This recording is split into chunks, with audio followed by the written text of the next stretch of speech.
안녕하십니까. 360 브리프 시청자 여러분. 오늘은 최근 미중 관계에서 나타난 극적인 변화의 배경을 심층적으로 분석하고 중국 내부 권력 구조의 변화 가능성을 짚어보겠습니다. 에포크타임스의 분석에 따르면 최근 미중 외교 정책의 전환은 시진핑 주석의 핵심 권력 상실을 반영하는 신호로 해석되고 있습니다. 10월 30일 도널드 트럼프 미국 대통령과 시진핑 중국 주석이 한국에서 열린 아시아태평양 경제협력체 에이펙 정상회의에 맞춰 회담을 가졌습니다. 이번 회담은 중공 4중전회 직후에 열렸다는 점에서 시진핑이 과연 핵심 권력을 잃었는지 논쟁이 더욱 격화되고 있습니다. 올해 4월 초 트럼프 대통령은 상호 관세 정책을 전 세계에 도입하며 20년 이상 유지되어 온 WTO 체제를 사실상 폐지했습니다. 이에 맞서 중공은 시진핑의 지시 아래 강경 노선을 택했죠. 그 결과 양국의 상호 관세는 145%대 125%까지 치솟으며 무역이 거의 중단 상태에 이르렀습니다. 하지만 4월 중순부터 상황이 급변했습니다. 소식통에 따르면 원자바오 전 총리와 후진타오 전 주석을 중심으로 한 반 시진핑 원로파가 군부의 장유샤 지원을 받아 전국을 장악하기 시작했습니다. 이들은 미중 관계 완화를 위해 외교 분야의 영향력을 행사했다는 분석이 나옵니다. 이후 개혁파 성향의 리청강이 대외무역협상 대표로 임명되면서 시진핑의 늙게 전사 외교는 사실상 종식됐다는 평가가 나왔습니다. 리청강의 등장은 원자바오 등 개혁파 노선의 복귀 신호로 해석됐습니다. 5월 하순 시진핑 주석은 허난성 로양을 시찰했습니다. 중국 정치 문화에서 로양은 해가 지는 곳, 즉 권력의 끝을 상징하기 때문에 역대 최고 지도자들은 방문을 피했던 곳입니다. 이 시찰은 자발적이라기보다 시진핑이 이미 권력을 상실했다는 강력한 암시로 읽혔습니다.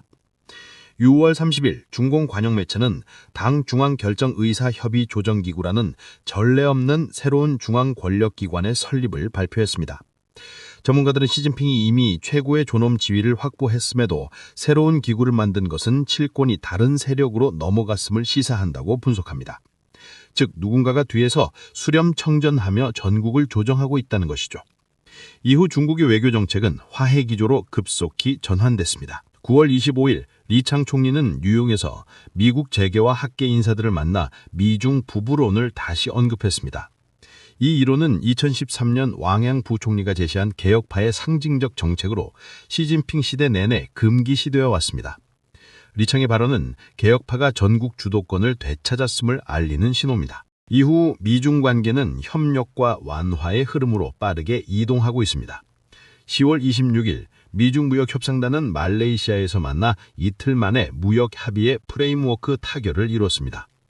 미국 재무부는 중국이 미국산 대도 대량 구매와 히토류 서출공 통제 1년 연기에 합의했다고 발표했습니다.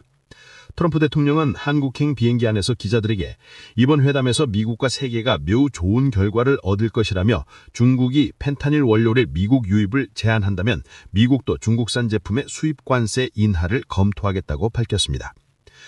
현재 미국이 부과 중인 추가 30% 관세 중 20%는 중국이 펜타닐 통제를 방치한 데 따른 초한전 대응 조치입니다. 따라서 이번 정상회담의 핵심 의제는 바로 펜타닐 문제로 보입니다. 미중 관계가 완화되면서 대만 해협의 긴장도 서서히 누그러지는 분위기입니다. 10월 26일 신화통신은 중타이원 명의로 3편의 대만 관련 기사를 연달아 발표했습니다. 눈에 띄는 점은 그 어디에도 무력 통일이나 통일 시간표 언급이 없었다는 점입니다.